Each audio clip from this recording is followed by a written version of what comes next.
जनपद मुरादाबाद के समाजवादी पार्टी नेता अशती हसन ने केंद्र सरकार द्वारा पेश किए गए पूर्ण बजट पर निशाना साधा। उन्होंने कहा कि यह बेहद निराशाजनक बजट है।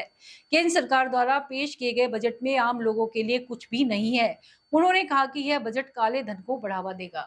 समाजवादी पार्टी नेता अशती हसन ने कहा कि ये अच्छी बात है कि कैंसर की दवाइयों की कीमतों में छूट दी गई है, लेकिन कितने लोगों को कैंसर होगा, कितने लोग सोना चांदी खरीदेंगे, यह बजट आम लोगों के लिए किसी काम का नहीं। उन्होंने कहा कि यह बजट काले धन को बढ़ावा देगा। इस बजट में पूंजीगत लाभ पर टैक्स बढ़ा दिया गया है। शॉर्ट टर्म कैपिटल गेन पर टैक्स 10% से बढ़ाकर 12% तक कर दिया गया। इससे शेयर बाजार में गिरावट आएगी। लॉन्ग टर्म कैपिटल गेन्स पर 20% टैक्स लगाया गया है। देखिए, बहुत ही निराशाजनक बजट है।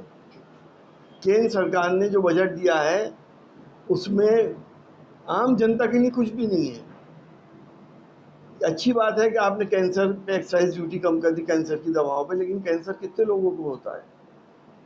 सोना चांदी कितने लोग खरीदते हैं? आप लोग ताली बजाएं, लेकिन मैं तो समझता हूँ आम जनता को तो इसकी कोई खुशी नहीं है। आपने इनकम टैक्स के अंदर जो रिबेट मिलता था वही 3 लाख पे छोड़ दिया आपने। हमें तो पूरी उम्मीद ये थी कि इस बार बजट में 5 लाख कम से कम कर देंगे। और जो इनकम टैक्स का स्लैब है, जो 30 लाख रुपए के ऊपर 30% पहले दिया जाता था, वो फिर 20 किया, अब आपने 15 लाख कर दिया। 15 लाख के ऊपर आप 30% टैक्स देंगे।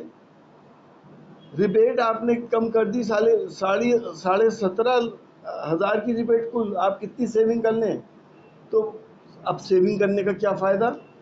ये बजट ब्लैक मनी को प्रोत्साहन देगा, ये लोग ब्लैक मनी ज़्यादा रखेंगे। अब दूसरी बात ये कि आपने कैपिटल गेन में टैक्स कितना बढ़ा दिया। शॉर्ट टर्म कैपिटल गेन अगर आप कर रहे हैं तो आपने 10% से 12.5% कर दिया।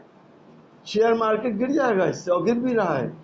और लॉन्ग टर्म का कैपिटल गेन आपने कहीं ज़्यादा बढ़ा दिया, वो आप लगभग 20% पे ले गए।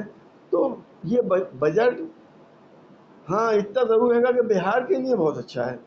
बिहार वालों को बहुत ज़्यादा इसमें सपोर्ट दिया गया है। कई लाख करोड़ रुपए उनको अलॉट करें, क्योंकि जाहिर है उनको अपनी सरकार बचानी है। लेकिन पूरे देश के लिए बहुत खराब बजट है। और मैं तो समझता हूँ बिहार पे ही क्यों इतने मेहरबान हुए, यूपी पे क्यों नहीं हुए? यूपी हिंदुस्तान का सबसे बड़ा प्रदेश है और सबसे ज़्यादा आबादी यहाँ रहती है, और सबसे ज़्यादा हमारे देश की तरक्की में योगदान करता है। तो यूपी का बजट ज़्यादा होना चाहिए था, इंफ्रास्ट्रक्चर के लिए ज़्यादा होना चाहिए था, सड़कों के लिए होना चाहिए था, इंडस्ट्रियलाइजेशन के लिए होना चाहिए था। वो यूपी के लिए कुछ भी नहीं है। तो मेरी तो डिमांड है कि यूपी का बजट भी बिहार के हिसाब से हमें भी मिलना चाहिए।